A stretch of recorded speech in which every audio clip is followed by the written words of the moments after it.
A short time ago, former President Barack Obama reportedly joined the chorus calling for President Biden to drop out of the race. And the thing is, this is happening as the grand finale of the RNC is just hours away at this point. Tonight, you'll see former President Donald Trump formally accept his party's nomination.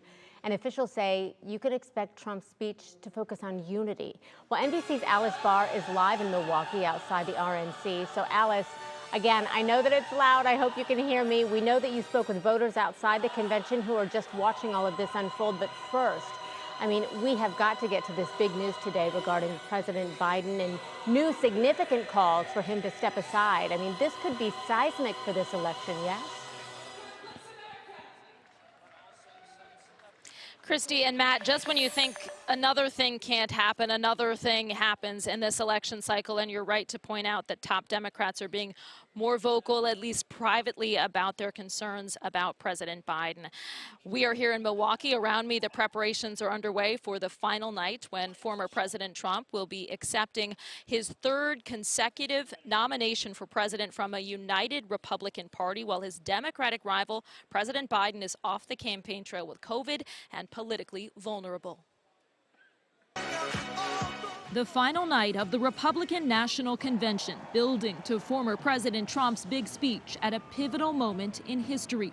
The former president will take the stage just 5 days after the attempted assassination, against a backdrop of strong party unity. It's just such an honor to be on the ticket with him. It's such an honor to stand with him after what happened last Saturday. While Democrats are in turmoil, with President Biden isolating with what the White House is calling a mild case of COVID.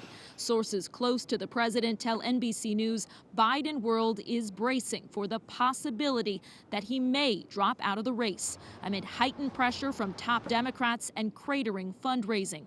The Washington Post and the Associated Press now reporting that former President Obama has privately told allies the president needs to seriously consider whether he can win. There are no plans being made to replace President Biden on the ballot, and President Biden is cognizant this is a margin of error race. That as CNN is citing multiple sources in reporting that former House Speaker Nancy Pelosi privately told Mr. Biden polling shows he cannot beat Donald Trump and that the president could keep Democrats from winning the House. While President Biden is publicly forging ahead, Trump allies insist he can beat anyone Democrats put up. We're at a time of very divisive politics. Do you believe that Donald Trump can unify not just the party but the country? I do. You know, the common term of reaching across the aisle, I think he's learned a lot. Tonight, the country will learn more about the former president's vision for another term in office. And former First Lady Melania Trump, who has been largely absent from the campaign trail, will be here for the final night of the convention. Back to you. All right, Alice, we appreciate it so much. Thank you.